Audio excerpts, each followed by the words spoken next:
Now we're here to talk about the PEQ, which is the parametric equalizer. It's one of the two types of equalizers this board has. Now, the parametric equalizer is what makes someone running a soundboard, someone pushing faders, into a good engineer. I mean, you can work with an equalizer for 50 years and only get better as you go. So coming in, day one, just barely learning sound, not even knowing, what a fader is, I don't expect you to sit down and be like, well, I understand the parametric equalizer, but again, I want to have this documented. And there are some things the new engineer can do to make it sound good. One of the things is the high-pass filter. The high-pass filter takes the low end off of things. The human voice does not have anything useful below 150 odd hertz. It's just noise. So if someone's on a mic speaking, we don't want that low rumble in there because it's not adding anything. The voice isn't there. It's just adding noise and making them unintelligible. So we can hit high-pass filter, and we can dial in the high-pass filter. This hertage sets what hertage we're at. There's no rule of thumb. No one's like, well, I always set it to this. But when I walk in, I'll usually do anywhere between 120 to 160 on a handheld mic just to get the rumble out. Experiment, try things, but almost every single microphone should have a high-pass filter in it just to get that noise out. It's the little thing you can do to make things sound better. Now I'm going to get into a little more of the advanced things. So we'll turn the equalizer itself on. It's got the in button just like everything else, and I'm just going to hit every wrong button until I hit the right one. So just to confirm here, you can come in here and do whatever you want on this PEQ, but if you don't hit the end button, it's not applying. It's not matter. See, it's grayed out right now because it doesn't matter. But when we hit in, they'll become colored, and that'll matter. So, real quick before we get into it, I just want to show this because this hung me up for years until I figured it out. This little option button, there's a button that says Enable Full Range Input. This allows you to slide these all the way across the spectrum to every frequency instead of being locked into specific ones. It gets rid of a nuisance. It makes it a lot easier because now you're not like, oh, I can almost reach it. Now you can go anywhere you want. So you always advise pulling up this option screen. Yep. And saying input full range enabled. Yep.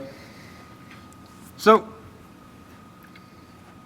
the frequencies we care about that are reproduced are from 20 hertz to 20 kilohertz. Looking at this graph right here, this is what's called a semi-logarithmic graph, meaning certain bands take up more space than the others. You may notice 500 hertz to a kilohertz, that's only 500 hertz, takes up a lot more space than 10 kilohertz to 20 kilohertz. That's a whole 10 kilohertz, but it takes up a lot less space because they matter less. The things in the middle matter more. You need more finite control. So what this allows us to do is take in and add and cut frequencies to a channel.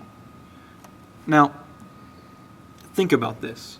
If you hear something and it sounds like, oh man, there's too much lows, this enables you to go and pull down the lows. And can we demonstrate with the music playing? Sure. If you think that. So here's the high pass. I'm going to scroll the high pass up. All the highs are gone, or all the lows are gone.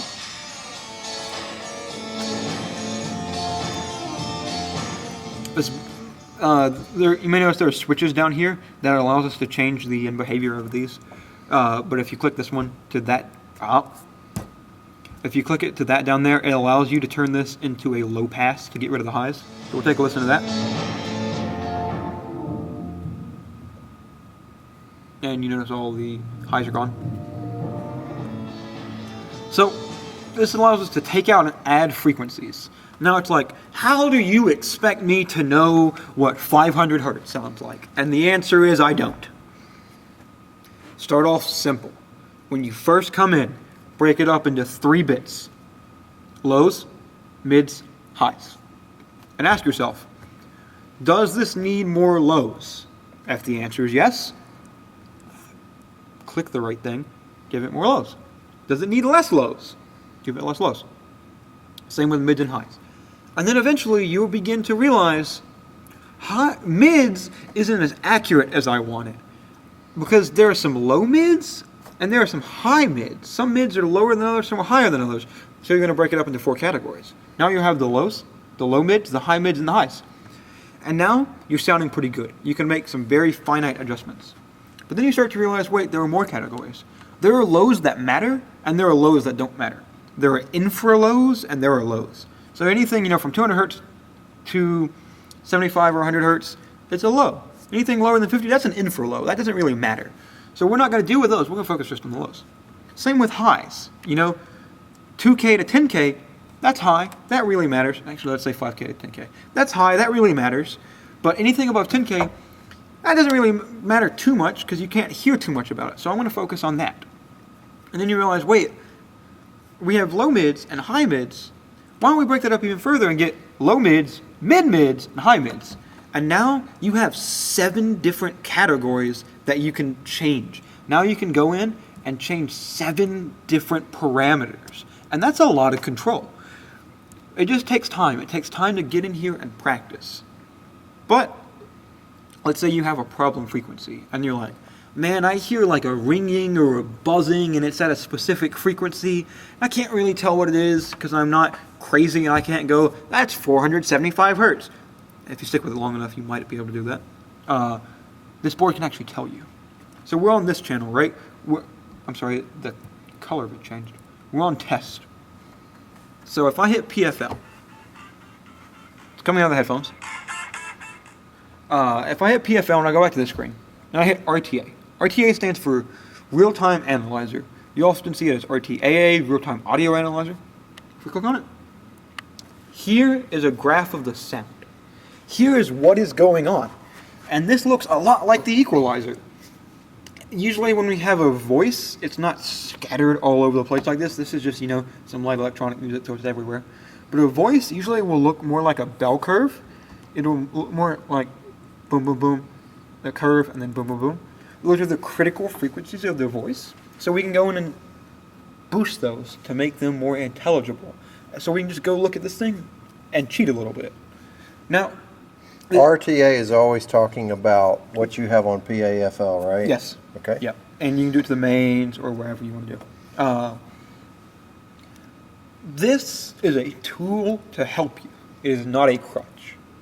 Every time you need to equalize something, you shouldn't be like, well, let me jump to the RTA. You should try it yourself because you won't always have one. You won't always be able to go, well, let's just look at what frequencies those are. It's nice to be able to hear them. And while, your first semester, heck, even your first 2 years here, you may not be able to go, oh, this is 4 kilohertz. You'll be able to start narrowing it down by making more of those categories. And like I said, this is what makes a good engineer versus a mediocre engineer versus one that's going on world tours, is being able to do this, being able to equalize well.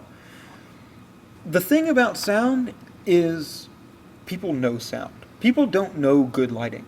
People don't spend hours a day looking at theatrical lighting. People spend hours a day listening to music on their headphones. They know what good music sounds like. They might not know why. They don't like how it sounds, but it's up to you to know why they don't like what it sounds. And that's the hard part. That's the hard bit, is realizing that you are hearing from everyone in the audience. The person behind this board is responsible for making sure the audience enjoys the experience.